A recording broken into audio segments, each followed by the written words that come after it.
Okay, what up, boxing fans? You know what? I've done several posts on Roy Jones Jr. versus Floyd Mayweather Jr.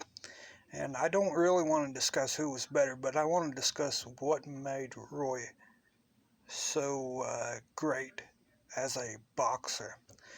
I think Roy, especially, I think he's seen him as a boxer really adjust and perform a lot better when he fought James Toney. Tony kind of frustrated him because Tony, I think, tried to emulate him, and Roy being the smart fighter he is, uh, he adjusted to it. Now, I could remember watching Roy in some of his early fights on YouTube, and I was like, at first I was like, yeah, this kid ain't nothing but a damn bum. And when I really got to studying, and I would spend hours breaking down some of his fights, and Roy was just one of those fighters.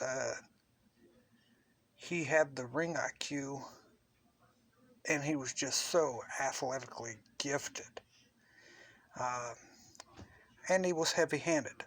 I mean, this was a guy that transitioned from that lower weight class, jumped up to heavyweight.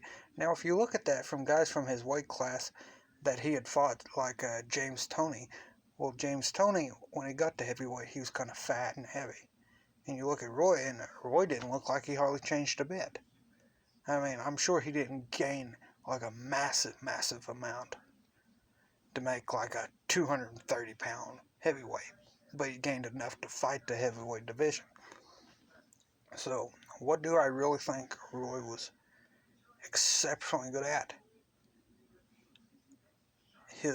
I think his timing was more so slipping that punch.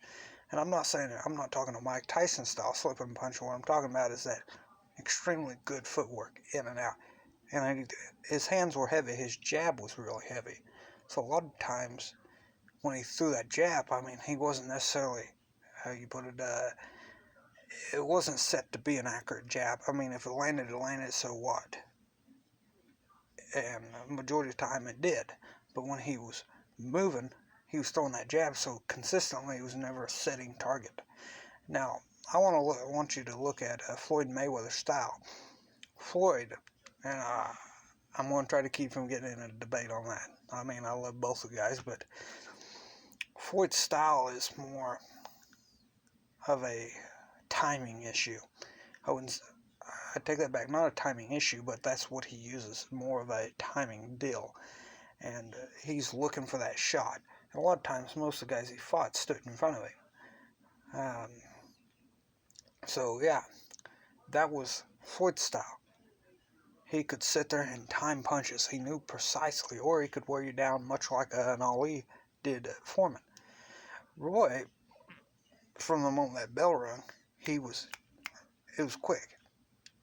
Whether or not who would win, I don't really want to get on that topic because I'm always going to go with Roy, and maybe that's just because I'm a huge fan, but that's me. But I love both fighters, and I actually think it would be a really good fight. And the reasoning I would want to see that fight is not because I think Roy would just go in there and dominate him. It's because, okay, I'm going to have to sit here and tell you why I think it would be an interesting fight. I'm not going to sit here and tell you I just think Roy's the best. I think the interesting part of the fight would be the fact that I think Floyd's defense is probably, when you got to remember, it's a difference in the style. And Floyd Mayweather Jr.'s is real similar to his dad's, except I think Floyd had better footwork. Uh, I think his defense is exceptional. His ring IQ, I think, is right up there with Roy's. Really do. And he's quick, and he's just an all-around good boxer. And you can't take that away from him. So I would be curious if Roy Jones Jr.'s offense would offset Floyd's defense. Now, I think that would be the interesting factor between them because Floyd is a defensive more so fighter than Roy.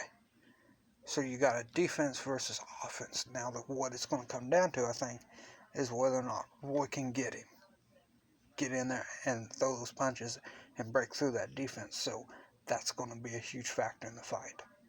And I think that's ultimately what's going to determine whether or not who's going to win. So I want to thank you guys for watching and have a good time.